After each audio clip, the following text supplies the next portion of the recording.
सृष्टि बचपन से ही दिखने में सुंदर नहीं थी, लेकिन अमीर बाप की बेटी सृष्टि पर उसकी माँ जान छिड़कती। मेरी बेटी कितनी प्यारी है, भगवान सबको सृष्टि जैसी बेटी दे। सृष्टि धीरे धीरे बड़ी होती है। एक दिन सृष्टि की सहेली कहती है, तू दिखने में कितनी अजीब सी है, लेकिन मैं जानती हूँ हम सब में सबसे अच्छी शादी तो तेरी ही होगी। तेरे पापा अमीर जो है। और बता नहीं सकते यार, दहेज तो हर कोई देता है, ये क्या ज्यादा ले जाएगी अपने पति के लिए? अरे बड़े शहर में कोठी है इसके पापा की। अरे पापा की है ना, कौन सी इसकी है? इसकी होती तब तो कोई भी लड़का इससे शादी कर लेता। अरे पापा की मतलब पापा की है तो मेरी ही है ना? किसने कहा? अब तेरी तो तब होगी ना जब तेरा भाई ना हो। वैसे भी शादी के बाद सारी प्रॉपर्टी भाई के नाम होती है। सृष्टि समझ जाती है कि उसे किसी भी हालत में माँ बाप की सारी प्रॉपर्टी को अपने नाम करना है, लेकिन कैसे? एक दिन सृष्टि का भाई शीनू कहता है, बहन क्या कर रही है? तुझसे एक बात करनी है। अरे हाँ हाँ करना, मैं तो तेरी बहन हूँ। बहन मेरी लाइफ में ना एक लड़की है, बहुत अच्छी है। मैं सोच रहा हूँ माँ और पापा से बात करूँ शादी के लिए। सृष्टि को समझ में आ जाता है कि भाई की शादी होते ही भाभी उसे एक दिन भी घर में बर्दाश्त नहीं करेगी। क्या बात है भाई, बताना कौन है वो? यार वो बहुत अच्छी लड़की है, पढ़ी लिखी है, मेरे साथ जॉब भी करती है। बस एक प्रॉब्लम है। हाँ प्रॉब्लम? क्या प्रॉब्लम है भाई? यार वो शादीशुदा है, लेकिन उसके पति ने उसे सिर्फ इसलिए छोड़ दिया क्योंकि उसके माँ बाप दहेज नहीं दे पाए। सृष्टि ये सुनकर न जाने क्यों खुश हो जाती है। अरे भाई तो क्या हुआ, लड़की तुझे तो पसंद है ना? शीनू को लगता है कि बहन उसे समझ रही है। वो इस बात से अनजान होता है कि उसकी बहन की मंशा पूरा घर हड़पने की है। सृष्टि अपनी माँ से कहती है, मम्मी मुझे तो बहुत चिंता है। पता है शीनू क्या कर रहा है? अरे क्या कर रहा है? वो तो काम पर जाता है और वापस घर आता है। नहीं ना माँ, वो यही तो नहीं कर रहा, बाकी सब कर रहा है। आपको पता है उससे प्यार है, और वो भी एक शादीशुदा लड़की से। हैं? ये क्या हो गया? मैं सोसाइटी में क्या मुंह दिखाऊंगी? अरे तेरे पापा तो यही कहेंगे कि मैंने ही उसे बिगाड़ दिया है। माँ देखो, मेरी बात मानो, पापा पर भी विश्वास करने की जरूरत नहीं है। अब आप ही बताओ, पापा इतनी देर घर के बाहर रहते हैं क्यों? बोलो। अरे बेटा वो तो नौकरी करते हैं ना। तू बहुत भोली है माँ।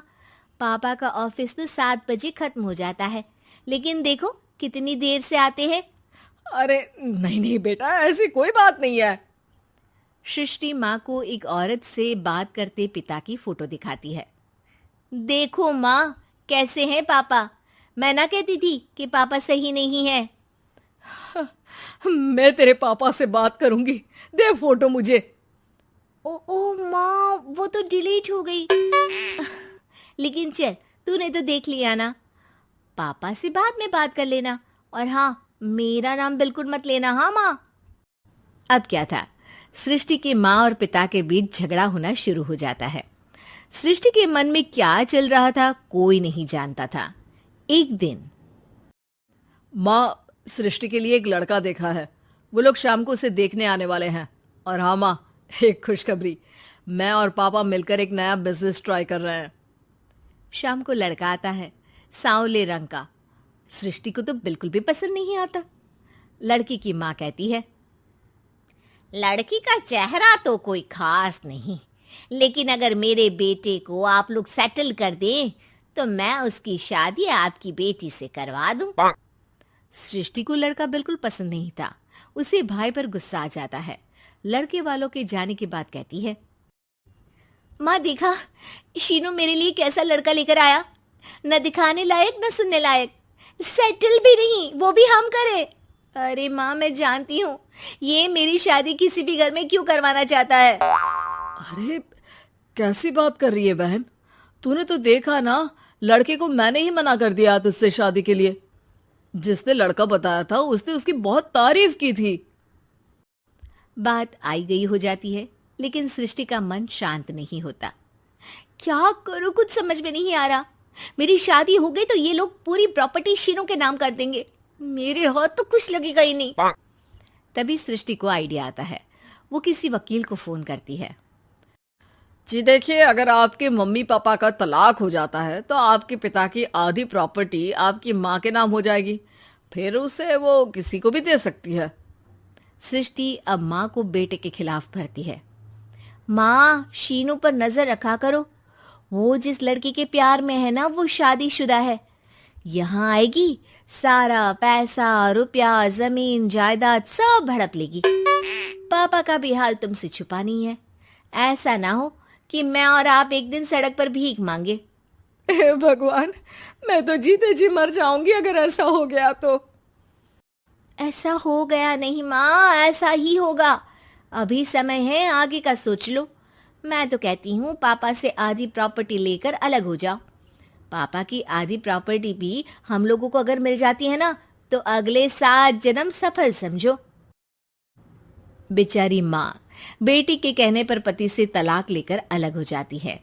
सृष्टि अब पैसों से गाड़ी और अपने दूसरे महंगे शौक पूरे करने लगी।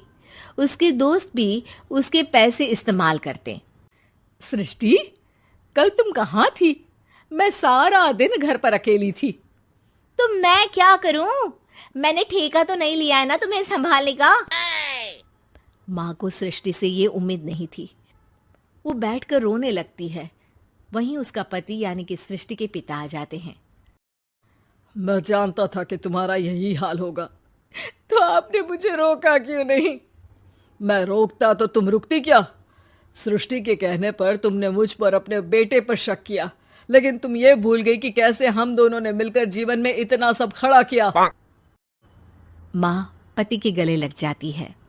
मुझे माफ कर दीजिए, मैंने आपकी कमाई का एक बड़ा हिस्सा गवा दिया।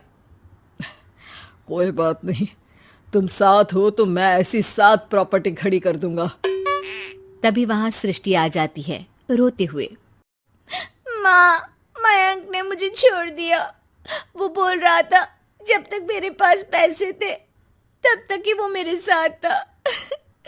पापा, माँ, मुझे माफ कर दीजिए।